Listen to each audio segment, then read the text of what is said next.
하나님 말씀 갈라디아서 6장입니다. 갈라디아서 6장 9절로 10절 저와 여러분이 교독하겠습니다. 우리가 선을 행하되 낙심하지 말지니 피곤하지 아니하면 때가 이름에 거두리라. 그러므로 우리는 기회 있는 대로 모든 이에게 착한 일을 하되 더욱 믿음의 가정들에게 할지니라. 아멘. 오늘 본문 말씀을 가지고 복음을 더욱 견고히 파수합시다라는 제목으로 하나님 말씀을 증거하겠습니다. 지난주에 안성기 씨가 별세했습니다. 참 괜찮은 사람이에요. 그 사람은 천주교인인데 이 말씀을 자기 인생의 좌우명을 삼았던 사람이에요. 그래서 안성기 씨가 자기 아들에게 마지막으로 쓴 편지에 보면 착하게 살아라. 이렇게. 세상은 착한 사람이 필요하다. 이렇게 얘기하고 있어요. 오늘 본문도 말합니다.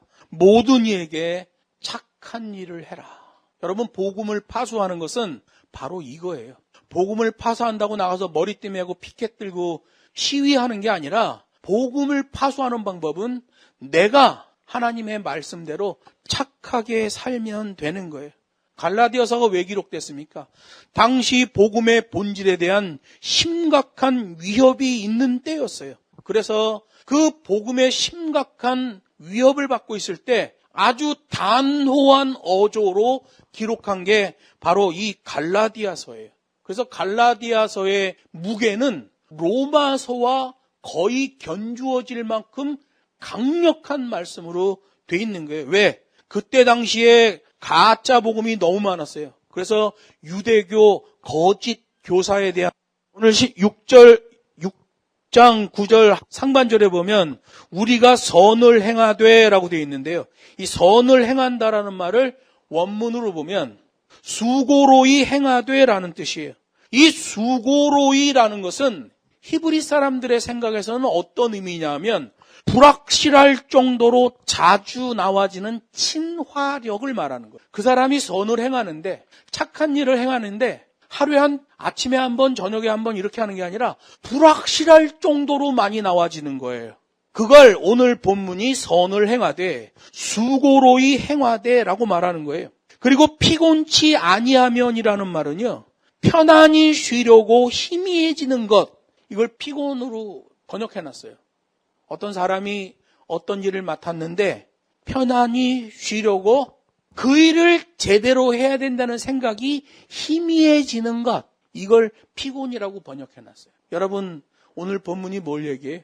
불확실할 정도로 자주 착한 일을 행하고 선을 행하되 그런 선을 행해야 된다는 것이 희미해지지 않도록 노력하라는 거예요. 그러면 때가 이름에 거두리라.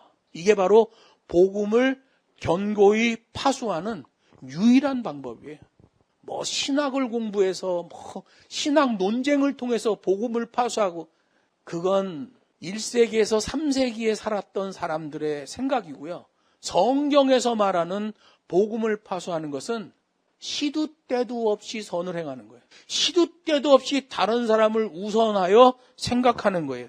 그러면 고난과 역경 가운데 그 건너편에 있는 희망도 바라보이는 거예요.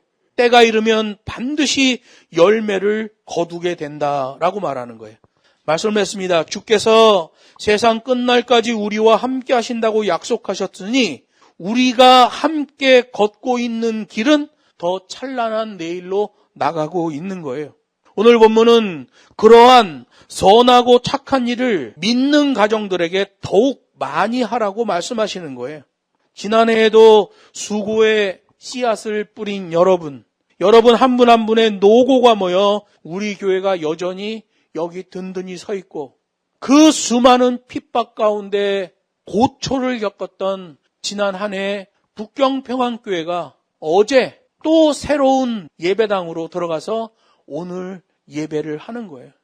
성경에서 말씀하시는 심은 대로 거둔다는 법칙은 주 재림의 그날까지 변하지 않는 진리임을 믿어야 돼요. 복음의 본질이 위협받고 있는 이 시대에도 더욱 주의 계명에 집중된 믿음을 견지해야 된단 말이에요. 그러려면 우리가 하나님의 말씀대로 더 선하게 살고 불확실할 정도로 자주 선행을 하고 그렇게 선행을 해야 된다는 게 생각이 희미해지지 않도록 계속 경성해야 되는 거예요.